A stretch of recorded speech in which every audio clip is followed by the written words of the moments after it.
नमस्कार, मोहिनीताज किचनमध्ये मी तुम्हा सर्वांचं मनापासून स्वागत करते। तर आज मी तुम्हाला करून दाखवते आहे तांदूळाची खीर। तर अशी तांदूळाची खीर अगदी झटपट बनते। कोणत्याही प्रकारचे इथं आपण खवा किंवा कंडेन्स मिल्क न वापरता तितकी छान दाटसर अशी खीर बनते। आणि अगदी अशी परफेक्ट खीर होण्यासाठी व्हिडिओ स्किप न करता शेवटपर्यंत नक्की पहा।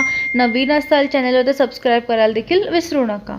खीर बनवण्यासाठी इथं मी 3 ते 4 चमचे असे इंद्रायणी तांदूळ वापरलेले आहेत। तुम्ही कोणतेही तांदूळ वापरू शकता, पण शक्यतो सुवासिक तांदूळच वापरायचा प्रयत्न करा। तुम्ही बासमती किंवा आंबेमोहर तांदूळ वापरू शकता।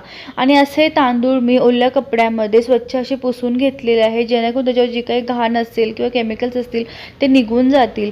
आणि आता हे तांदूळ आपण मिक्सरमध्ये घालून त्याची भरड काढून घ्यायची। भरड म्हणजे अगदी त्याची पावडर न करता फक्त एकाचे 2 तुकडे होतील तसे हे तांदूळ आपण मिक्सरला फिरवून घ्यायचे। तर इथं असं मी तांदळाची भरड करून घेतलेली आहे। आणि त्यानंतर असे तांदूळ आपण तुपावरती छान असे परतून घ्यायचे आहेत। तर त्यासाठी कढईमध्ये मी 1 चमचा साजूक तूप घालून त्याच्यावरती हे तांदूळ परतून घेते आहे। खूप जास्त रंग न बदलता हलकेसे आपण हे तांदूळ परतून घ्यायचे। आणि ह्यामध्ये आता मी घालती आहे पाऊण लिटर असं म्हशीचं दूध।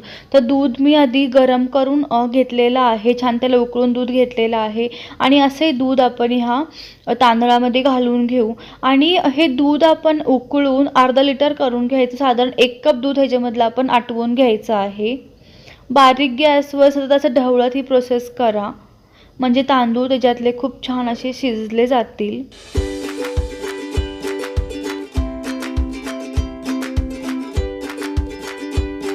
तर इथे असे तांदूळसुद्धा खूप मस्त मऊ शिजलेले आहेत, दूधसुद्धा थोडंसं आटलेलं आहे।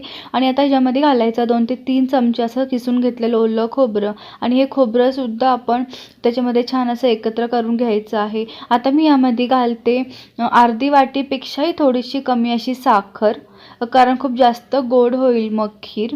पण साखर तुम्ही तुमच्या आवडीनुसार कमी जास्त घाला।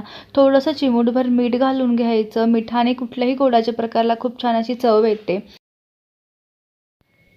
आणि तसंच मी खिरीमध्ये तळून घेतलेले ड्रायफ्रूट्स घालते आहे। तर त्यासाठी इथं मी पॅनमध्ये 2 चमचे तूप गरम करून घेतलं, साजूक तूप। त्याच्यावरती ड्रायफ्रूटचे काप साट्यात असे मनुके घातले आणि ते छान असे परतून घ्यायचे आहेत।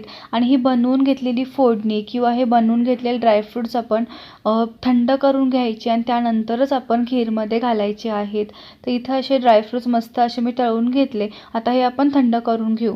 आणि तोपर्यंत इथं मी खीरमध्ये घालते आहे पाव चमचा अशी विलायची पावडर आणि थोडीशी इथं मी जायफळ अशी किसून घालते आहे। जायफळने खूप मस्त अशी चव येते खीरला। 2-1 मिनटं छान अशी एकत्र केल्याच्या नंतर मी आता ह्यामध्ये घालती आहे तळून घेतलेले हे ड्रायफ्रूट्स। त्याच्यामध्ये तुपासकट आपण हे ड्रायफ्रूट्स घालायचे आहेत। खूप मस्त चव येते अशी फोडणी घातल्याच्या नंतर। नक्की तुम्ही ही फोडणी घाला, स्किप करू नका। तर इथं अशी खीर मस्त अशी आपण मिक्स करून घ्यायची आणि ते गॅस बंद करून घ्यायचा। आणि ते मस्त अशी आपली तांदूळाची खीर तयार झालेली आहे। तुम्हाला जर आजची रेसिपी आवडली तर मला कमेंट करून सांगा। रेसिपीला एक लाईक द्या आणि नवीन असाल तर चॅनलला सबस्क्राईब करायला देखील विसरू नका। पुन्हा भेटूया अजून छान छान नवनवीन रेसिपीसह।